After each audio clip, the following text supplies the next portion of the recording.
I'm Sophie Hodges from the Health Economics Unit. I'm a lead client service manager there, and David and I are going to talk about some training that we're going to be doing for the Midlands Decision Support Network next year, starting in January. I'll just let David introduce himself. Hello, I'm David from the Health Economics Unit.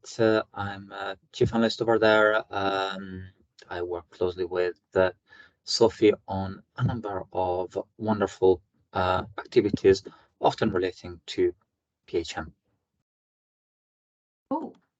Thanks, David. So today we're going to talk about who we are, the Health Economics Unit, and then we're going to do a little bit on what PHM is and a little bit on what STAR is. So if you aren't familiar with those acronyms, hopefully you can add them to your list of ever-growing acronyms working in health and care.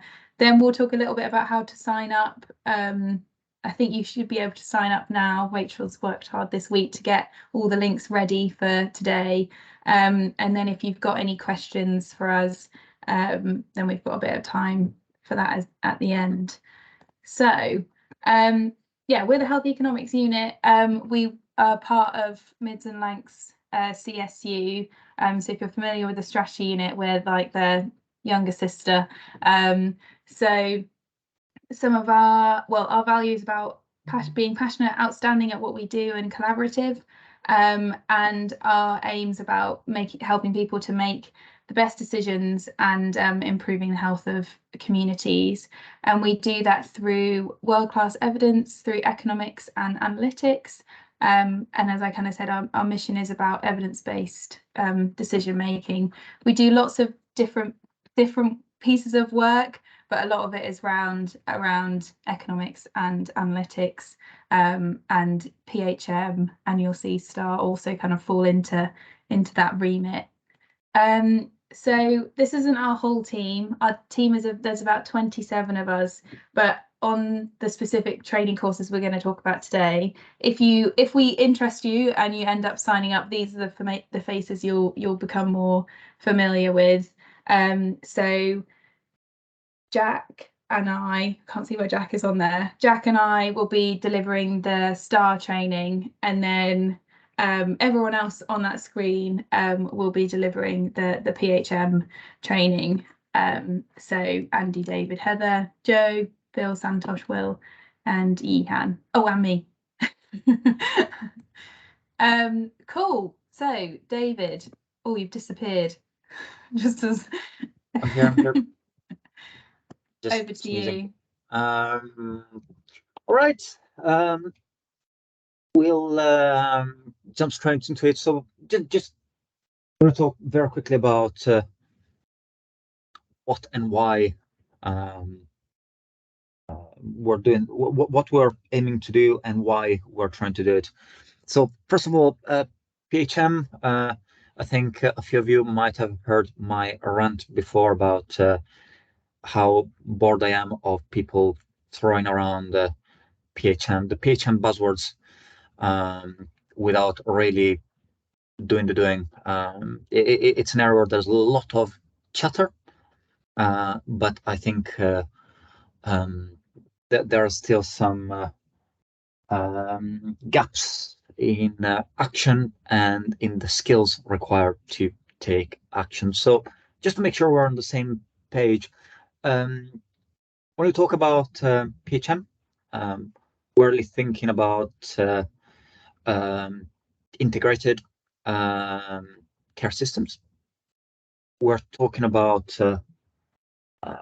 systems that have therefore a defined geographical population, and this might not be the most obvious or fun point, but yes, we're also talking about areas that have a defined shared budget, which is often a barrier when people, I can't remember where I saw this, but I remember once seeing a talk of someone saying that you cannot have integrated healthcare as long as you have separate budgets for different bits of the area. So the reason why we're here today and why I'm passionate about some of the skills required that PHM heavily relies on analytic skills to understand the population, identify opportunities to better plan, to better understand what our actions should be, but also, and that's something I know traditionally we're not amazing at, really monitoring and evaluating the effects of our actions. And I don't think this requires much fanfare, but let's be very, very clear. What we're trying to do is to we're delivering high quality care, to delivering great patient experience, and that we're using taxpayers' money wisely. And we want to do that for the entire population.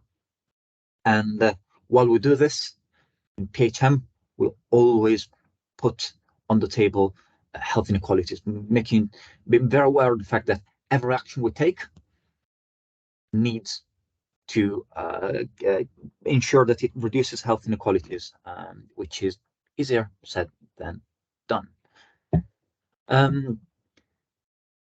So as part of PHM, the broad one of the key concepts that we tend to use is the idea of the PHM cycle. Now, populations evolve, the health and social care landscapes evolve from a political and legal point of view. Technology evolves, and technology. So here is big part is a big part of the engine of what makes this go forward.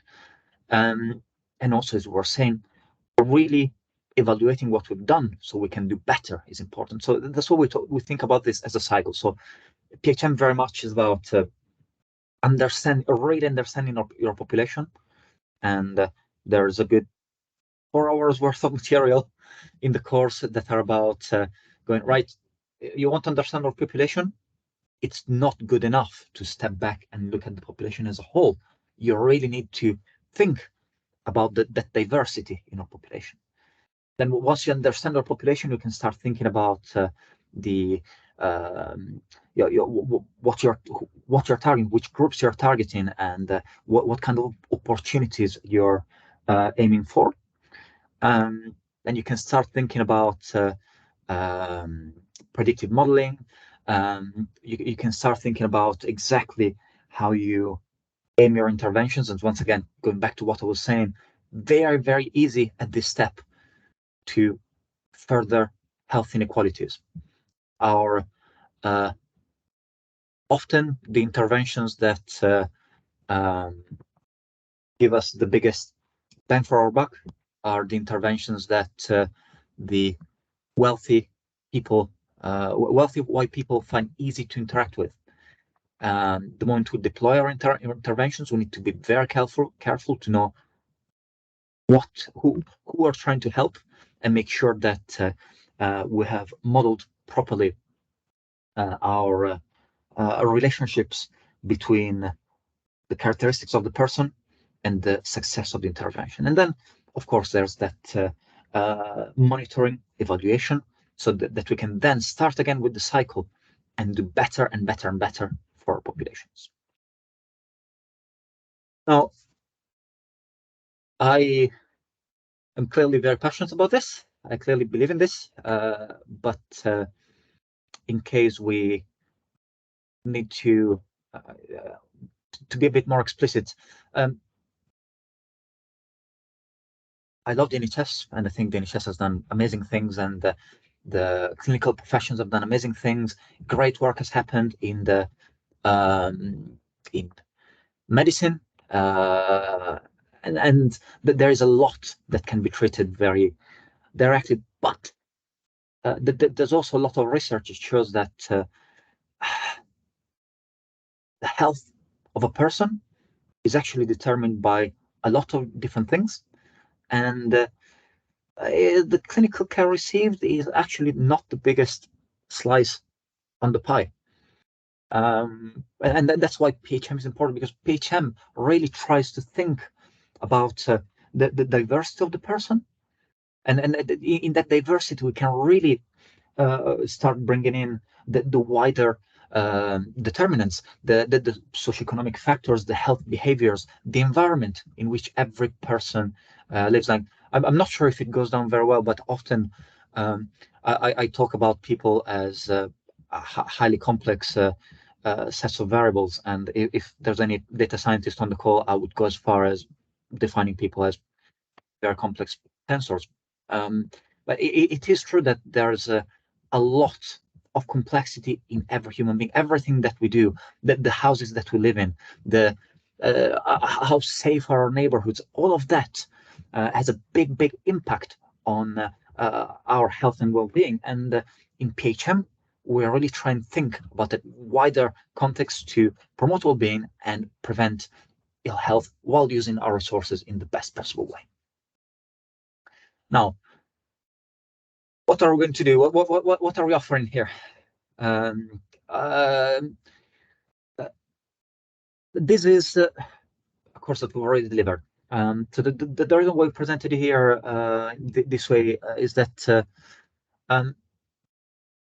there are different types of sessions. So if you are a manager or a clinician, there's a number of sessions where you'll be you will encounter some experts, and the people who actually deliver these sessions are all people who've had very direct experience. These are people who've done PHM. We're not just chatting.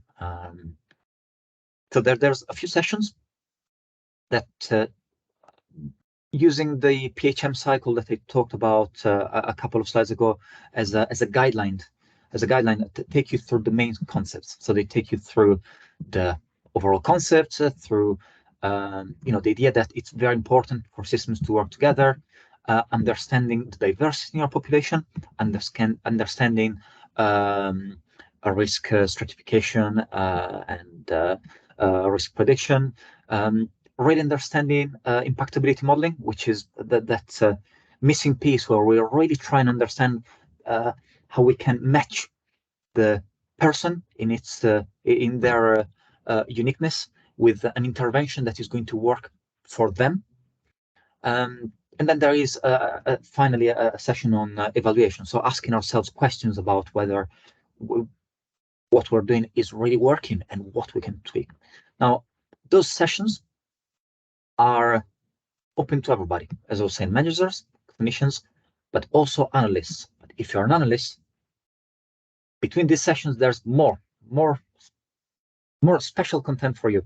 Now, as I was saying earlier, data and analytics are very much part of the engine that make the PHM cycle go around. So it's very important for managers and clinicians to understand the concepts, but it's going to be the analysts who will sit down, take the data, write up the code, and support and make sure that we make the best possible decisions. So adequately timed between the other sessions, we've sandwiched in a basic introduction to coding in R, basic introduction to stats, and then actually start getting into understanding segmentation. So it's very easy to make mistakes there. So there are algorithms that, if used for segmentation on the wrong data, if you've not done your data exploration properly and you use an algorithm that is inappropriate, you could get to catastrophically wrong results. So there's a session on really understanding the maths behind segmentation and trying to pick the best maths. And then we'll do the same for risk prediction and stratification, and for causal inference and impactability modeling.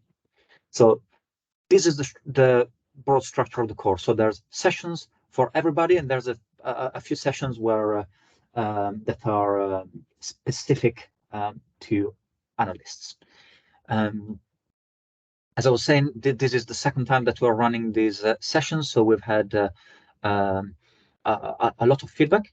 I'd say there's been a lot of very positive feedback, but also we've learned a few things. Once again, trying to do what we preach. There's also a few things that we've changed in the course. Definitely we are this time around we'll be focusing the content a bit more. So making sure that there is maybe a smaller number of concepts dropped on your lap, but a bit more depth so they feel more usable, more connection to their practical application, and more interactivity in our sessions so that you can start getting your hands dirty as we speak and really internalize the concepts throughout the course. Cool. Thanks, David. So I'm going to speak about a different course that we're also going to be starting in January. David's is like the big deal. It's 11 sessions. This one's slightly smaller, but short and sweet, I'm hoping. So Jack and I, Luca, and some other people within the health economics team have been running a program of work with 5 ICSs using a methodology called STAR, which is socio-technical allocation of resources. So it's thinking about how you can allocate your resources in a population to get the best value for that population, or it can be on a particular pathway. So I'm going to go a little bit through what STAR is and then what course we've got for that as well. So STAR is kind of grounded in health economics principles. So it centers from this theory called allocative efficiency. In like layman's terms, that's about doing the right amount of the right things. So your pathway or population is considered allocatively efficient when you can't move one pound, 1 penny anywhere where you could get more health benefit for that pathway or that population. So it's thinking about how you can tweak budgets and move resources around. And you'll notice these are the 4 areas that David pointed out earlier on that pie chart. So it's how you can tweak those different areas. So spending more on health behaviours or less elsewhere, so that you can maximise the population health gain. So one way of looking at allocative efficiency is STAR, and it's kind of equal parts socio and equal parts technical. So kind of people and maths is the way that I like to think about it. So we'll go through the technical part in a second, but the socio part is all about making sure that you're engaging with stakeholders right from the start and understanding their perspectives about the pathway, and that's clinicians, patients, local authority. We've been doing it for COPD, so it's things like group therapy, things like the environment, so keeping people's homes warm and those sorts of things as well. And that bit's really helpful because a lot of the time you do have the evidence for stuff, but sometimes you need additional local context, and sometimes you don't have the evidence for stuff, so you need to talk it through with experts and help them to come to a consensus about things.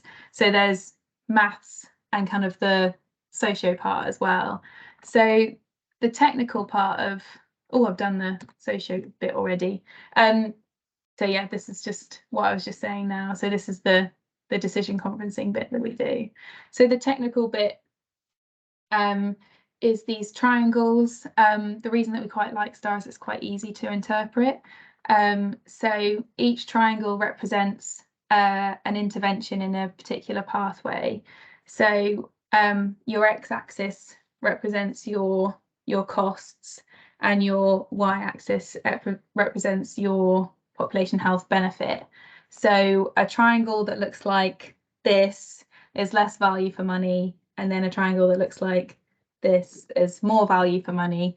So yeah, you want a steep hypotenuse, and I never thought I would use Pythagoras as much as I have in this role. So when you put that all together, you get these lovely graphs that represent your pathway. And the great thing about STAR is that we can go to these workshops where we've got a whole range of stakeholders, some who are very technical and some who aren't, but it really helps to visualize the whole pathway and help people to start prioritizing what they want to do next, with the aim to improve the pathway and ultimately push that curve with all the interventions and all the triangles up, so we're getting more population health benefit with the costs, or even reducing the costs if we can. So David and I both got the same reasons for why why our sessions are great, but STAR in a lot of ways has a lot of crossovers with PHM, and one of the things that we really like about STAR is because you're bringing so many different stakeholders together and you're thinking about that whole pathway, that you're able to think about that remaining that 80% of things that modify people's those modifiable health determinants that impact on people's health. So I think, yeah, the next bit is the course. So if you're interested in learning a bit more about STAR and the process, we've got 2 sessions starting both in January. So one's a bit more detail on what I've kind of given a flavour of today, going through allocative efficiency and STAR as a bit more of a lecture style. And then we've got a more interactive session on the 26th of January, which is, I'm excited to do this one. So we're going to use the STAR tool to think about how you might get the most value out of a holiday. So going back to these triangles, for example, you know, this one might be like, I don't know how you guys go on holiday. It might be like going on a yacht or something, like mega expensive. But actually, how much benefit do you get from it? And, you know, things like this might be going to the beach, because, you know, you might just have to pay for your, you know, your sunbed or something. So we'll be thinking about STAR in that context to make it kind of easy for everyone to understand. And then we'll give you guys some applications of the STAR tool to start thinking about how you can apply it to either COPD or other areas that you might be thinking about as well. So we've done these sessions, not with the MDSN before, but we've done these sessions with Nottingham, and this is some of the feedback that we got. My favourite one is, I liked all of it. I would change nothing. Straight to the point. So yeah, we've got, hopefully it's a great course for you all to come along to and learn about what we're doing. I'll pop these links in the chat, but in terms of signing up, we've got 3 sessions that three courses that we've kind of discussed today. So the 2 different courses that David mentioned on PHM, either the kind of 6 sessions without the analytical bits, or the 11 courses with all the analytical bits in as well.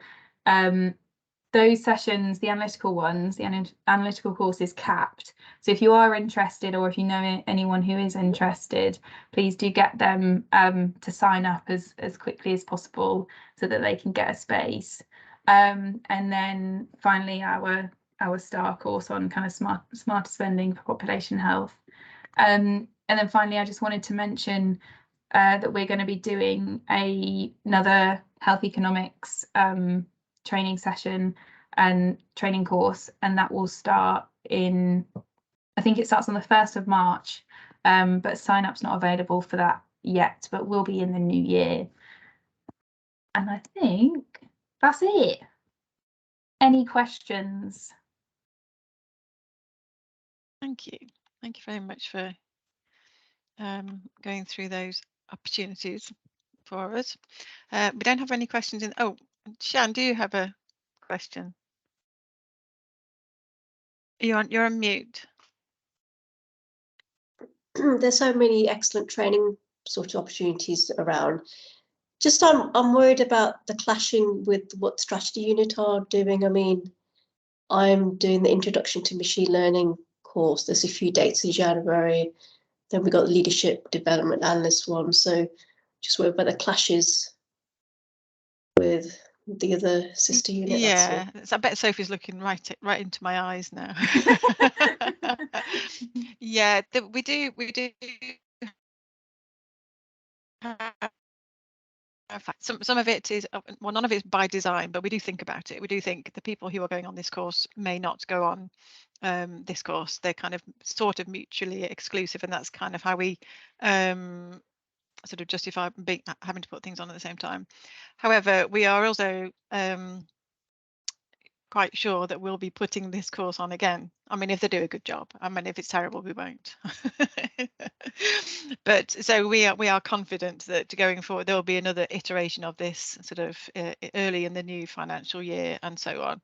So what I'm saying here, you won't miss out. It's just a timing thing. And also people can't always afford the training at all times, can they? There are usually competing demands on people's time. We would always push for people to have that ongoing conversations with their line managers about being able to build in this time for training, because it's so important for individuals and also for the team that they're in. I'm just looking at the chat. I'm assuming that's Sophie putting all the links in. So some people can't see the chat. So what I'll do is I'll share those afterwards. Is what I'll do. They're all available on the Midlands Decision Support Network website, training and events page. But yeah, good point, Shannon. How are you finding the machine learning? Have you just started doing that one? We just had the first day. Yeah, so it's early days yet, but I actually had to disappear because my son was ill at school. I had to pick him up, so oh no, hope he's all always. It's like I wish he'd just be more considerate about my timing. I know. You know, what's he playing at? Being ill at school, expecting me to pick him up. So unfortunately, I had to miss the last 2 hours, but I'm going to catch up. But it was really good, so I'm really enjoying it. The first day, so they're recorded, so you'll be able to catch up. I know Philippe was chasing the recording, so we can share that with you. Thank you. Yeah. So my question for you, either of you, was for the 6 non-technical courses.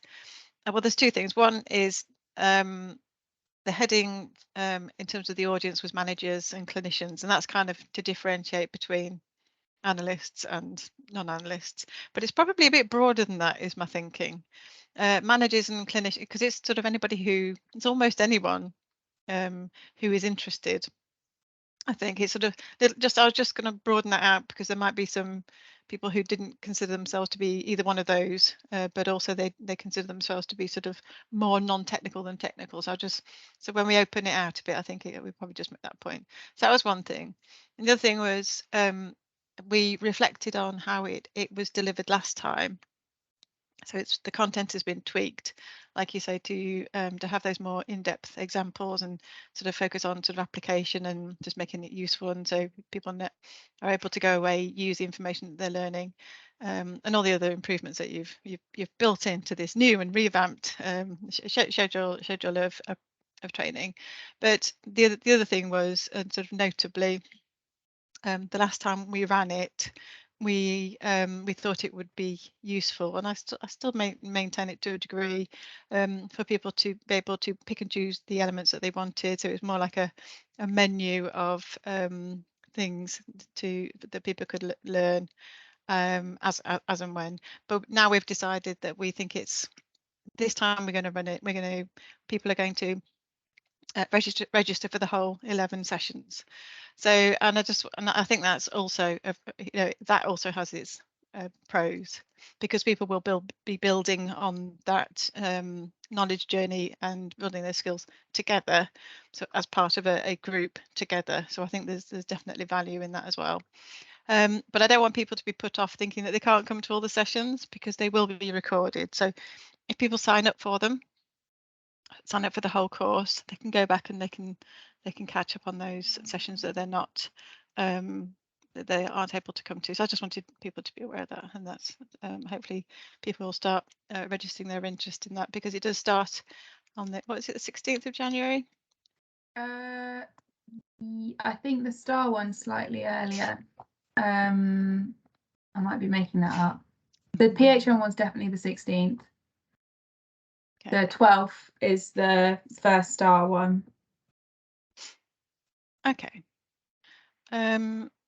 Right. I'm just going to share my screen again, because I've just put the link in one of those, and oh, I'll just pop that on there, and then so you, sorry, you seem to be laughing. Can you hear something? Is that what you're laughing at? Can it? I think that's my daughter singing in the background. It's not. It's not. Yeah, so I've just put the links on here, but we will share them. I think it's just, I just want to emphasize it. January is literally, it's only around the corner. So about 4 weeks from now, we will be starting this series of courses for the PHM and the STAR. So just get involved, register it now with your line manager before they go off on Christmas leave, because it'll be a bit of a rush when they come back and go, oh, it's in 2 weeks time. So fire that email off now if you're interested. So get that all sorted. Fill in the registration form, and we can take it from there. So I just pop these ones on here. Oh, that's nice, thank you. And I put the other one on here as well. So I'll keep sharing my screen, but I will just take the opportunity, Sophie and David, to say thank you very much for coming to give us an update on your new course. I know we spent a lot of time designing it and developing it, and we really care about delivering quality training that people can use and apply in their own areas. It says clicking the link says it doesn't exist. Do you know, I love feedback. Feedback is my favourite. Well, we'll do it properly. Don't you worry. Just listen to the music and don't worry. We'll sort out those links for you. But meantime, if you do just go to the Midlands Decision Support Network website, hop over to training and events. It'll be the first 3 squares that you see on that will be these newly put up. That doesn't sound very good, does it? Information about these. So do try that out. And coming up for the next few huddles, these aren't in the right order actually, but we're going to be looking at reproducible analytical pipelines. Most people still don't know really what that is, but we are going to be and have commissioned some training on this, some high quality training on this, but it's only high quality if in fact it meets your needs. So I'd kind of like a discussion on that, so we can tailor that so that it is actually what people want and need at the moment. And we will be having Andrew Jones is going to be talking about his MDSN analytical project, one of the 3 significant projects which are prioritised by the system each year. And the title of that is How is the Growth in Diagnostic Testing Affecting NHS Practice? It's an interesting report, I think in some ways contentious, so which is why we kind of just want to make sure that we get it all the sort of the messaging and the potential impact of its findings sort of all worked out before we share it with you all. But I think the methodology as well as the findings is always very useful for those. Just as I finish, I think that's just shut up now. I should put a jolly song on, shouldn't I? Or I could just sing. And then maximising the accessibility of your findings with Hannah Thomas from ONS. Highly recommend that session, which we've got, I think that's middle of January. And I do recommend you come and see that. It was very good. And like I mentioned, all of the registration. I'm doing a lot of umming today, Sophie.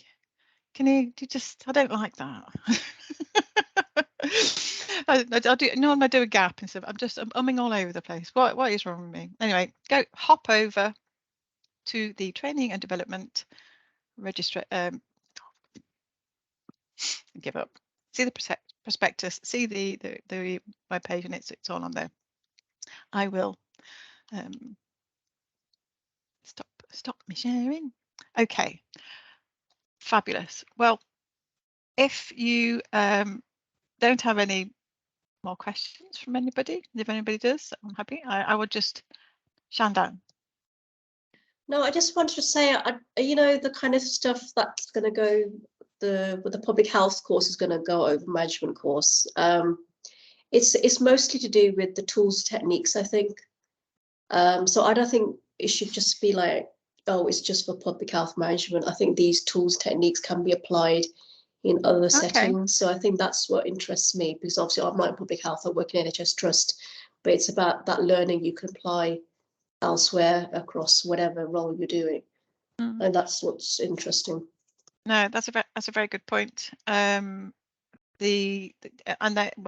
I'm sure within the training that is delivered, certainly you will be able to sort of see what is being taught and make those connections.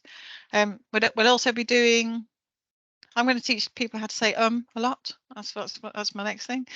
We're also going to be doing a course for kind of focused on people like you, Shandam, about health inequalities in the NHS. So it's all connected, but it's a sort of it's non-technical. It's more about the subject. It's more about you seeing the relevance of it and what you can do about it as analysts in the NHS, because I think it's a little bit of a gap in some people's areas, because it's hard to see what you can do in some cases. Okay. I'm going to draw us to an early close because I've got to hop back to this is my other training session. It's been lovely to see you all. Thank you very much for sharing the information about the training, up and coming training, and have a wonderful Christmas, everybody. And I think we're not having one on the 29th, so this is probably it now until the new year. So I'll see you in the brand new 2023.